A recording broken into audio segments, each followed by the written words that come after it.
കേരളപ്പിറവി ആശംസകൾ എല്ലാവർക്കും എൻ്റെ വിധ. എല്ലാവരും നല്ല വൃത്തിക്ക് ചെയ്തു. നിങ്ങളുടെയായിട്ടൊരു കോൺട്രിബ്യൂഷൻ വേണമെന്ന് വെച്ചാണ് ചെയ്യിച്ചത് എന്ന് വിചാരിക്കരുത്.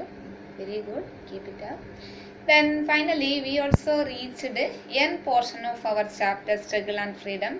Here we also discuss about towards independence. In this chapter we already studied about Gandhian ideologies and also alternative paths against Gandhian ideologies. Then we also at lastly India got independence. So today discuss about towards independence. The Second World War, so collapse of that led to collapse of imperialism world over. ലോകത്തെമ്പാടും second world വാറിന് ശേഷം the period between 1939 to 1945 ശേഷം വളരെയധികം പ്രശ്നങ്ങളുണ്ടായി. ആകെ താറുമാറായി. അവിടെ ഒരു concept വന്നു, imperialism, സാമ്രാജ്യത്വ വ്യവസ്ഥ. Then consequent to financial crisis, the British lost its capacity to maintain colonies. അപ്പോൾ ബ്രിട്ടനിലും എന്തുണ്ടായി?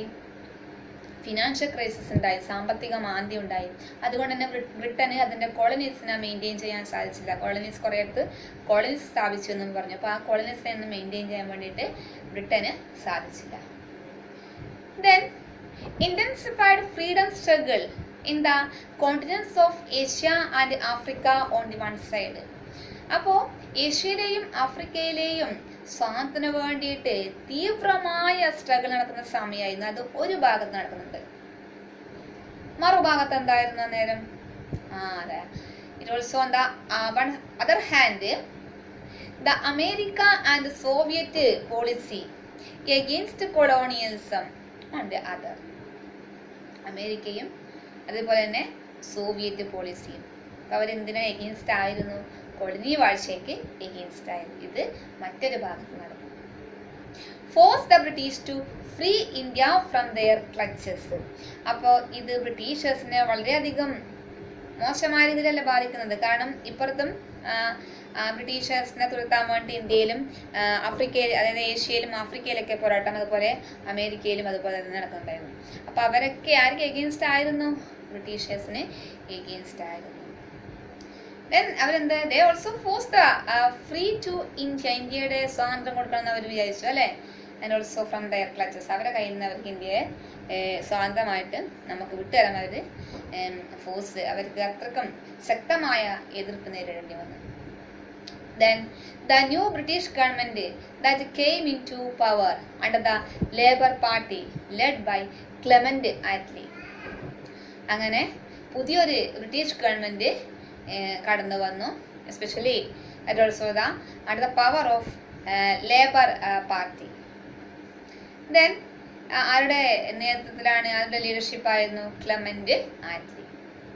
He also sympathiser to India also expedited our independence from colonial rule. അപ്പോൾ ക്ലെമന്റ് ആറ്റ്ലിക്ക് വളരെയധികം സിമ്പതി തോന്നി. ആരോട്? ഇന്ത്യക്കാരോട്. അപ്പം അതുകൊണ്ട് തന്നെ നമുക്ക് ബ്രിട്ടീഷേഴ്സിന്റെ കയ്യിൽ നിന്നും ഫ്രീഡം കിട്ടാൻ അതൊരു സഹായകമായിട്ട് തീർന്നു. Meanwhile, the All India League under the leadership of Muhammad Ali Jinnah raised claims for a separate country called Pakistan. ആ സമയത്ത് മുഹമ്മദ് അലി ജിന്നയുടെ നേതൃത്വത്തില്, ലീഡർഷിപ്പില് എന്ത് ചെയ്തു? അതായത് പ്രത്യേകമായിട്ടുള്ള ഒരു സെപ്പറേറ്റ് ആയിട്ടുള്ള ഒരു രാജ്യത്തിന് വേണ്ടിയിട്ട് മുഹമ്മദ് അലി ജിന്ന പോരാടി. Specially that is also in Pakistan. Following this, Lord Mountbatten was appointed as the viceroy of India to deliver freedom to India addressing the question of partition.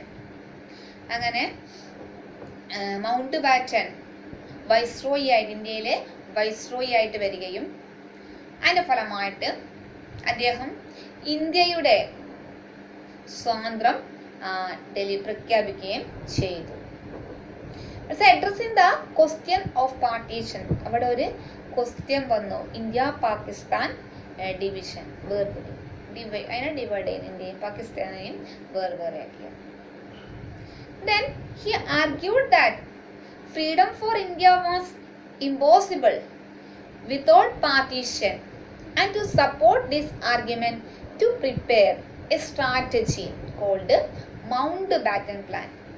അപ്പോൾ ഇന്ത്യക്ക് സ്വാതന്ത്ര്യം കൊടുക്കണമെങ്കിൽ അവിടെ ഈ പാർട്ടീഷൻ ഇല്ലാതെ നടക്കൂല, ഡിവൈഡ് ചെയ്യാതെ നടക്കൂല എന്ന് അദ്ദേഹം മനസ്സിലാക്കുകയും അങ്ങനെ അതിന് വേണ്ടിയിട്ട് അദ്ദേഹം ഒരു സ്ട്രാറ്റജി കൊണ്ടുവരികയും ചെയ്തു. ഇന്ത്യ പാകിസ്ഥാൻ വേർതിരിവില്ലാതെ ഇന്ത്യക്ക് സ്വാതന്ത്ര്യം കൊടുക്കാൻ സാധിക്കൂല, അങ്ങനെ അതിന് വേണ്ടി അദ്ദേഹം ഒരു സ്ട്രാറ്റജി കൊണ്ടുവന്നു. ആ സ്ട്രാറ്റജീൻ്റെ പേരാണ് മൗണ്ട്ബാറ്റൻ പ്ലാൻ. ആ സ്ട്രാറ്റജീൻ്റെ പേരാണ് മൗണ്ട്ബാറ്റൻ പ്ലാൻ. ആ സ്ട്രാറ്റജീൻ്റെ പേരാണെന്ന് Mountbatten plan. Then his proposals were as follows. അപ്പോൾ ഈ മൗണ്ട്ബാറ്റൻ പ്ലാനിലൂടെ എന്താണ് മൗണ്ട്ബാറ്റൻ പറയുന്നത്? Then to form a separate country in Muslim majority area as per the Muslim wish.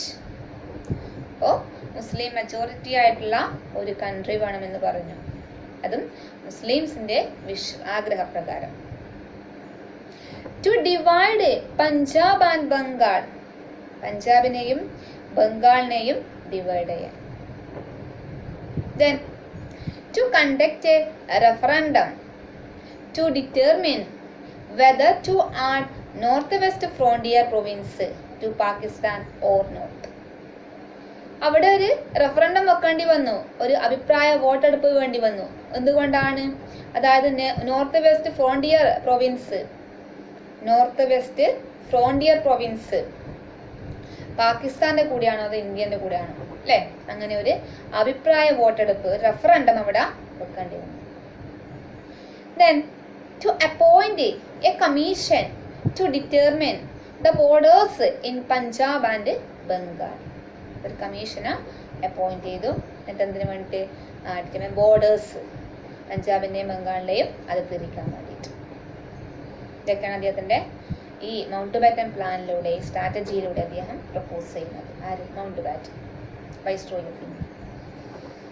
Then while the Congress and the All India League approved this plan, also the nationalists like Khan Abdul Ghaffar Khan, also called as Frontier Gandhi, Adirti Gandhi,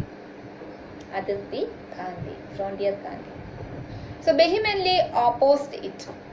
അവര് എതിർത്തു, തീവ്രമായിട്ട് അവരിതിനെ എതിർത്തു. Then in 1947 when the British Parliament passed the Indian Independence Act, so two free nations, like two free nations like India and also Pakistan came into existence. Then we already know that Jawaharlal Nehru became the first Prime Minister of Independent India. അങ്ങനെ ഇവരുടെയൊക്കെ എഫേർട്ടിൻ്റെ, ഈ പറയുന്ന ലീഡേഴ്സിൻ്റെയൊക്കെ എഫേർട്ടിൻ്റെ ഫലമായിട്ട് ഇവിടെ ഇന്ത്യക്ക് സ്വാതന്ത്ര്യം. Then so far we have discussed how Indian freedom struggle became a popular national movement. എങ്ങനെയാണ് ഇന്ത്യയിലെ ഫ്രീഡം സ്ട്രഗിള് ഒരു ജനപ്രിയ ദേശീയ മൂവ്മെന്റ് ആയിട്ട്, പ്രസ്ഥാനമായിട്ട്, ദേശീയ പ്രസ്ഥാനമായിട്ട് മാറിയത്. Then also Gandhian ideas played a crucial role in this process. ഗാന്ധിജിയുടെ ആശയങ്ങളെ ഇതിനെ ഏറ്റവും മുൻപന്തിയിലെത്തിക്കാൻ സാധിച്ചു. Then also alternatives to his method of struggle also significantly contributed to our independence. Alternative paths ആയാലും ഇവരൊക്കെ എഫേർട്ട് എടുത്തത് ഇന്ത്യയുടെ സ്വാതന്ത്ര്യത്തിന് വേണ്ടിയിട്ടാണ്. In short, the freedom we attained on 15th August 1947 is the outcome of international movement inspired by various streams of ideas and also ideologies. ഇതിൻ്റെയൊക്കെയുള്ള ഈ എഫേർട്ടിൻ്റെ, ഈ ലീഡേഴ്സിൻ്റെയൊക്കെ എഫേർട്ടിനുള്ള ആകെ തുകയാണ് നമ്മുടെ ഇന്ത്യയുടെ സ്വാതന്ത്ര്യം. അതിൽ നമ്മുടെ വ്യത്യസ്ത ആശയങ്ങൾ ഉടലെടുക്കുന്നുണ്ട് അല്ലേ?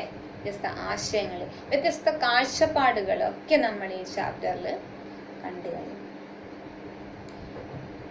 അത്രയ്ക്കും എഫേർട്ടിൻ്റെ ഫലമായിട്ടാണ് നമ്മുടെ ഇന്ത്യ ഉണ്ടായത് നമ്മൾ ഈ ചാപ്റ്ററിലൂടെ മനസ്സിലാക്കും. Then we also finish our chapter struggle and freedom. So here also we complete our history text. നമ്മുടെ ഹിസ്റ്ററി ടെക്സ്റ്റ് ഫസ്റ്റ് പാർട്ട് നമ്മൾ എല്ലാം കംപ്ലീറ്റ് ആക്കി. അപ്പോൾ നെക്സ്റ്റ് ക്ലാസ് സോഫ്റ്റ്വെയർ ക്ലാസ് അല്ല വെച്ചാൽ ലെറ്റർ സസ് ക്വസ്റ്റ്യൻ ആൻസേഴ്സിൻ്റെ ഒന്ന് ഡിസ്കസ് ചെയ്ത് അപ്പോൾ തന്നെ എഴുതി വെക്കാം. അതുകൊണ്ട് so you must reached your group on time. നമ്മുടെ ഗ്രൂപ്പിൽ നിങ്ങൾ വരണം. കൃത്യം 3 മണിക്ക് തന്നെ ബോയ്സും ഗേൾസ് എല്ലാവരും ഉണ്ടാവണം. നമ്മളവിടെ ഇരുന്ന് നോട്ട് കംപ്ലീറ്റ് ആകും. ഓക്കെ. ദെൻ ഞാൻ ഇന്ന് ഇവിടെ ബോർഡിലൊന്നും എഴുതിച്ചിട്ടില്ല. ബിക്കോസ് ഇവിടെ വേണ്ട എന്താ വെച്ചാൽ ഞാൻ പറയാം നിങ്ങളോട് ചെയ്യേണ്ടത്. ഇവിടെ ഫസ്റ്റ് മൗണ്ട് ബാറ്റൻ പ്ലാൻ എഴുതാം. ദെൻ എന്തൊക്കെ സ്ട്രാറ്റജീസാണ് അദ്ദേഹം കൊണ്ടുവന്നത്, അദ്ദേഹത്തിൻ്റെ പ്രപ്പോസൽസ് ഓഫ് മൗണ്ട് ബാറ്റൻ കേട്ടോ. മൗണ്ട് ബാറ്റൻ പ്ലാനിൻ്റെ പ്രപ്പോസൽസ് അവിടെ എഴുതി വെക്കാം. ബാക്കിയെല്ലാം നിങ്ങൾക്ക് അറിയുന്ന കാര്യങ്ങൾ എഴുതുമല്ലോ. പിന്നെ പാകിസ്ഥാൻ്റെ കാര്യം, ഇന്ത്യൻ്റെ കാര്യം, ബാക്കിയൊക്കെ നിങ്ങൾക്ക് അറിയുന്ന കാര്യങ്ങൾ അതില്ല. അതുകൊണ്ട് ടീച്ചർ അതിൽ എന്ന് എഴുതാറുണ്ട്. ഓക്കെ. അപ്പോൾ നിങ്ങൾ ഇതിൽ ചെയ്യേണ്ട ഇത്രയേ ഉള്ളൂ. മൗണ്ട് ബാറ്റൻ പ്ലാൻ, അതിൻ്റെ സ്ട്രാറ്റജീസ് മീൻസ് അതിൻ്റെ പ്രപ്പോസൽസ് എന്തൊക്കെയാണ്, എന്താണ് മൗണ്ട് ബാറ്റൻ പ്ലാൻ എന്താണെന്ന് മെൻഷൻ ചെയ്യുക. അതിന് ശേഷം എന്തൊക്കെയാണ് അതിലെ പ്രപ്പോസൽസ് നിങ്ങളുടെ എഴുതുക. Okay. Then I will stop here. We will meet on next WhatsApp class and also writing notes. Okay. See you. Thank you.